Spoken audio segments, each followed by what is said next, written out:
I shall largely speak of mice, but my thoughts are on man, on healing, on life, and its evolution.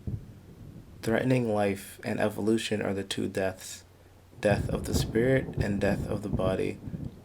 Evolution, in terms of ancient wisdom, is the acquisition of access to the tree of life. This takes us back to the first white horse of the apocalypse, which with its rider set out to conquer the forces that threaten the spirit with death.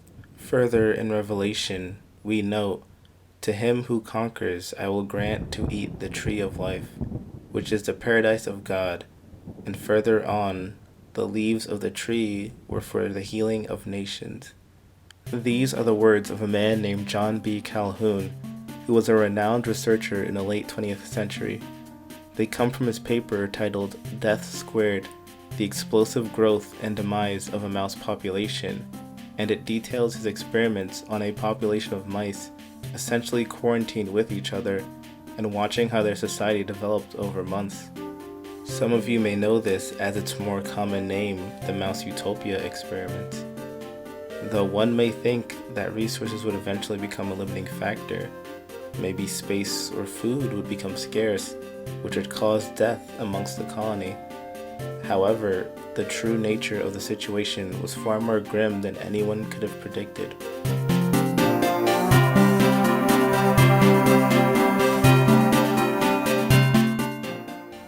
He modeled his experiments to remove as much limiting factors from the mice as possible, so that they would have very few outside factors determining their survival.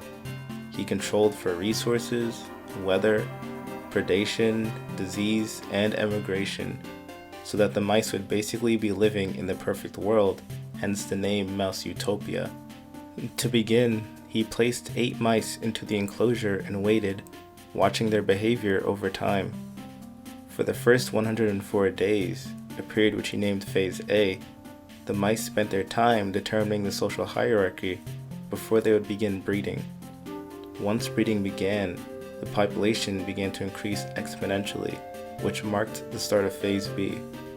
This was the prosperous phase of the mice's community, as they were able to have children who were socially developed enough to have children of their own, thus contributing to the increased population during this time.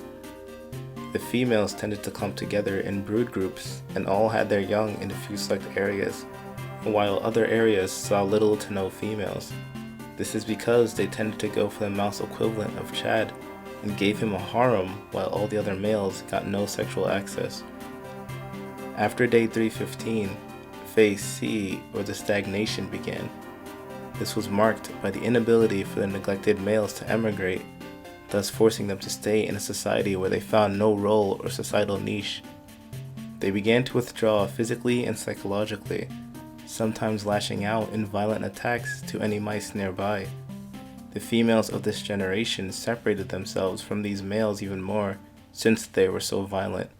As the alphas were aging, their ability to defend their territory diminished, to the point where they could no longer protect the females that were nursing their children.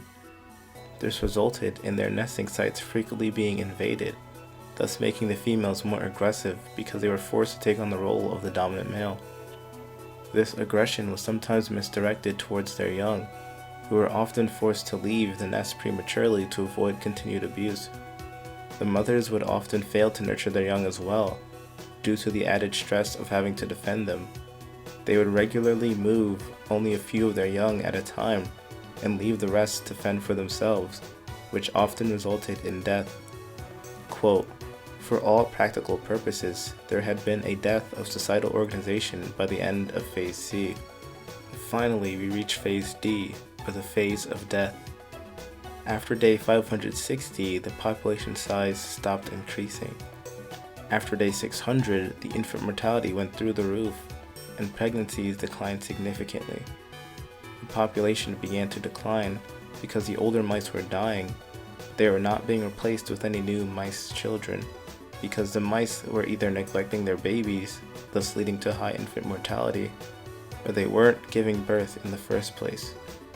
The females of this generation lacked the proper maternal values because they did not have maternal behavior modeled for them by their mothers. The males were called the beautiful ones, because they were focused on eating, sleeping, and grooming themselves, basically living their best lives out of society.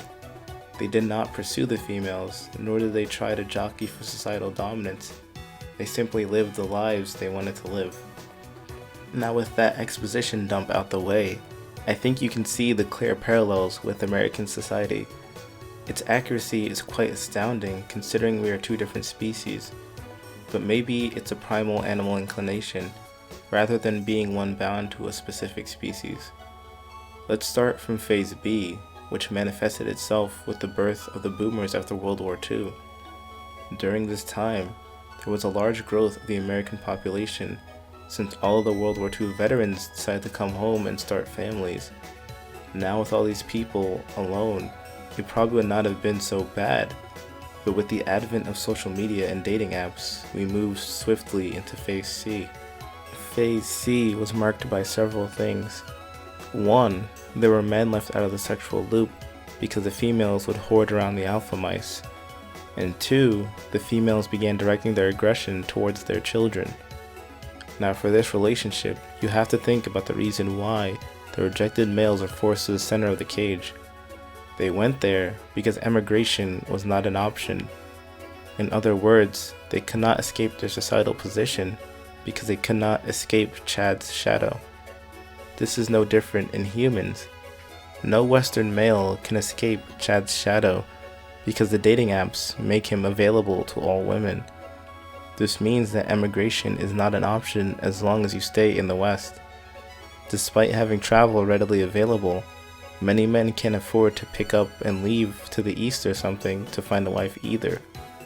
This means that they are the mice stuck in the center of the cage, completely rejected and lashing out at anyone nearby. Cue the violent incels and TFL guys who hate women simply because they can't compete, so they lash out against their peers. As for the women of this generation, they begin acting more masculine because they have to take on the role of both a mother and father. Does that sound familiar? Cue the rising numbers of single mothers who are incapable of raising children alone. This causes them great stress, which they then take out on their children, hence the increased rates of abuse suffered by children in single mother households. This forced the mice to leave early, the same way we see teens running away from homes in higher numbers from single mother households. This also makes women less apt to have their own children, which we can see by the increased divorce rates, thus repeating the modeled behavior of abuse and the decreased fertility rates in America. We are slowly creeping towards complete stagnation, at which point we will reach Phase D, the dying.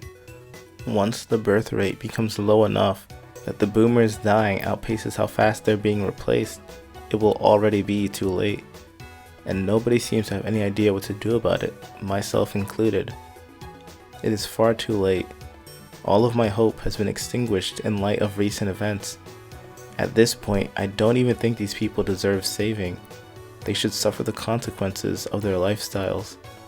Single mothers, simps, thoughts, all these groups will dance until the ship hits the iceberg, at which point they will look to us MGTOW, the beautiful ones, to save them in our own lifeboats.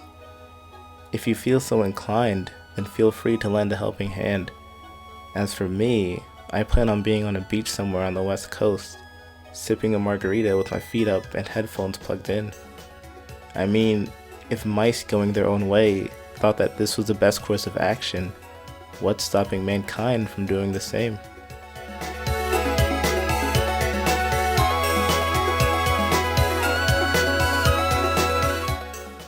Thanks for watching this video.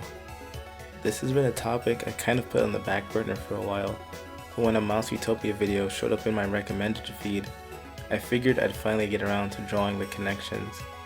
After all, if we can test medications on mice, we must have some similarities with them outside of the physical, right?